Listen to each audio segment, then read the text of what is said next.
দোরগোড়ায় পবিত্র ঈদুল আজহা। সারা দেশে জমে উঠতে শুরু করেছে কোরবানির পশুর হাট। হাটে এবারও দেশীয় গরুর আধিক্য। ভারত এবং মিয়ানমারে গরু নেই বললেই চলে। ছোট ও মাঝারি আকারের গরুর দাম একটু বেশি বলে ক্রেতাদের অভিযোগ। বিক্রেতারা বলছেন, গোখাদ্যের দাম দ্বিগুণ হওয়ায় এর প্রভাব পড়েছে গরুর দামের ওপরে। বিস্তারিত জীবন আহমেদের ডেস্ক রিপোর্টে। অ্যাক্টিভেটেড কার্বন ডিওডোরাইজার যুক্ত কঙ্কা ফ্রিজে এক খাবারের গন্ধ অন্য খাবারে যেতে পারে না। দক্ষিণাঞ্চলের সর্ববৃহৎ যশোরের শার্শা উপজেলার 7 মাইল পশুর হাটের চিত্র। দেশীয় গরুতে ঠাসা পুরো হাট। ক্রেতাদের চাহিদার কথা মাথায় রেখে প্রাকৃতিক পদ্ধতিতে হৃষ্টপুষ্ট করা দেশীয় গরু উঠানো হয়েছে এই হাটে।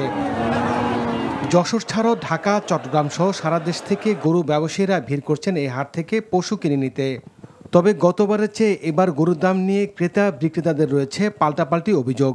গরু প্রচুর আমদানি, কিন্তু খরিদ্দার খুব কম। বাজার মোটামুটি ইনশাআল্লাহ আগের তুলনায় একটু গরু কম, তো বাজারও একটু বেশি। বাজার হিসাবে দাম অনেকটাই কম আছে, তো দেখতেছি ঘুরতেছি দেখি কি হয়। বড় গরু বিক্রি আছে কম, মিডিয়াম গরুগুলো বিক্রি আছে বেশি। এদিকে কুমিল্লায় জমে উঠেছে কোরবানির পশুর হাট। জেলার 4 শতাধিক স্থায়ী ও অস্থায়ী হাটে চলবে পশু বেচাকেনা। গার্ডেন ফ্রেশ টেকনোলজির কঙ্কা ফ্রিজে 14 দিনেরও বেশি সময় খাবার থাকে ফ্রেশ। গরু মহিষের পাশাপাশি কুমিল্লার হাটে মিলবে পাহাড়ি গয়াল। দেখতে অনেকটা ষাঁড়ের মতো সুঠামদেহী গয়ালের চাহিদা বাড়ছে। খামার থেকে হাটে নেওয়া হচ্ছে এইসব গয়াল। যারা গয়াল সচরাচর গয়ালের মাংস খায় বা যারা গয়াল কোরবানি করে, ওটা তাদের কাছে আসলে একটা পছন্দের শীর্ষে থাকে। কুমিল্লায় কোরবানির পশুর চাহিদা 2,37,586টি। লালন পালন করা হয়েছে 2,60,752টি গবাদি পশু।